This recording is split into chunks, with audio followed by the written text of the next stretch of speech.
Friends, welcome to YAS info channel. Friends, మన యొక్క AP రాష్ట్ర వ్యాప్తంగా రేపటి నుండి ప్రతి ఒక్కరి ఇళ్లకు పెన్షన్లు తీసుకునేటటువంటి వారి ప్రతి ఒక్కరి ఇళ్లకు అధికారులు అయితే రాబోతున్నారు. అధికారులు వచ్చి ఈ పేపర్లు అయితే పంపిణీ అయితే చేస్తారండి. ఈ పేపర్లో మీరు ఈ విధంగా రాసి ఇవ్వాల్సి అయితే ఉంటుంది. ఒకవేళ మీరు రాసి ఇవ్వకపోతే మీకు వచ్చే నెల నుండి ఇవి అయితే రద్దు కాబోతున్నాయి. ఏమేమి రాసి ఇవ్వాలి, అసలు ఈ పేపర్లు ఎందుకు ఇస్తున్నారు, పూర్తి వివరాలు తెలియజేస్తాను. ఈ వీడియో నచ్చినట్లయితే లైక్ చేసుకుని మర్చిపోకుండా సబ్స్క్రైబ్ చేసుకుని ఫాలో అవుతుండండి.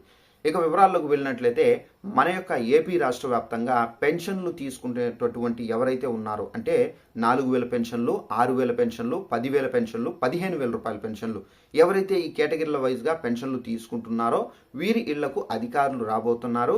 అసలు ఎందుకు వస్తున్నారని చూసుకున్నట్లయితే మన యొక్క కేంద్ర ప్రభుత్వం SIR సర్వేని అయితే నిర్వహించబోతున్నారు.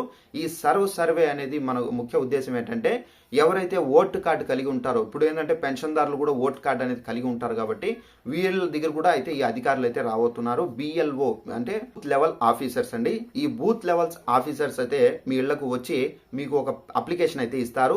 ఈ అప్లికేషన్ ఏంటంటే ఓటర్ ID కార్డుకి సంబంధించినటువంటి అప్లికేషను. సో దాంట్లో మీ యొక్క డీటెయిల్స్, మీ పేరు, మీ యొక్క అడ్రస్, మీ ఊరు, సో మొత్తం డీటెయిల్స్ అనేది మీరు ఫిల్ చేసి వాళ్లకు జూలై 12వ తేదీ వరకు మీరు సబ్మిట్ చేయాల్సి అయితే ఉంటుందండి. అయితే ఈ అప్లికేషన్ ఫిల్ చేసి బాగా కరెక్ట్గా ఫిల్ చేసి మీరు ఇస్తేనే మీకు ఓట్ అనేది ఉంటుంది.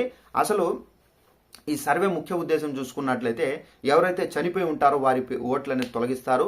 అలాగే ఎవరైతే దొంగ ఓట్లు వేస్తున్నారో వారి యొక్క ఓట్లని తొలగిస్తారు. ఒక వ్యక్తికి ఒకే ఓటు అనేది ఉండాలని చెప్పేసి ఉద్దేశంతోనే ఈ సర్వే అనేది తీసుకొని రావడం అయితే జరిగిందండి. అయితే ఈ అప్లికేషన్ అనేది తీసుకొని మీరు ఫిల్ చేసి జాగ్రత్త ఇవ్వాల్సి అయితే ఉంటుంది. ఈ కారణం చేత ప్రతి ఒక్క పెన్షన్దారుడి ఇళ్ళకు కూడా ఈ అధికారులు వచ్చి ఈ అప్లికేషన్లు అయితే ఇస్తారు. సో జాగ్రత్తగా చూసి మీరు అప్లై చేసుకుని సో ఈ అప్లికేషన్ అనేది రిటర్న్ అయితే ఇవ్వండి. సో ఈ రిటర్న్ ఇచ్చిన తర్వాత మనకేంటంటే పైన గవర్నమెంట్కి అయితే సబ్మిట్ చేస్తారు. ఒకవేళ మీరు ఈ తప్పులు రాసి ఉంటే కనుక మీ ఓటు కూడా క్యాన్సిల్ అయ్యే అవకాశం అయితే ఉంది. జాగ్రత్తగా మీరు నిదానంగా మీరు ఈ డీటెయిల్స్ అనేది ఫిల్ చేసి సో అధికారులకు అయితే ఇవ్వండి ఫ్రెండ్స్. సో ఒకవేళ మీరు ఇంట్లో లేకపోయినా కానీ నో ప్రాబ్లం, వాళ్ళు 1 లేదా 2 లేదా 3 సార్లు వాళ్ళు మీ ఇళ్ళకైతే వస్తారు. సో ఏదో ఒకసారి మీరు మిస్ కాకుండా వాళ్ళు క్యాచ్ చేసే అవకాశం అయితే ఉంది. సో ఇదండి మనకు ఉన్నటువంటి ఇన్ఫర్మేషన్. ఈ వీడియో నచ్చినట్లయితే లైక్ చేసుకుని ఛానల్ ఫాలో అవుతానండి. Thanks for watching this video. All the best.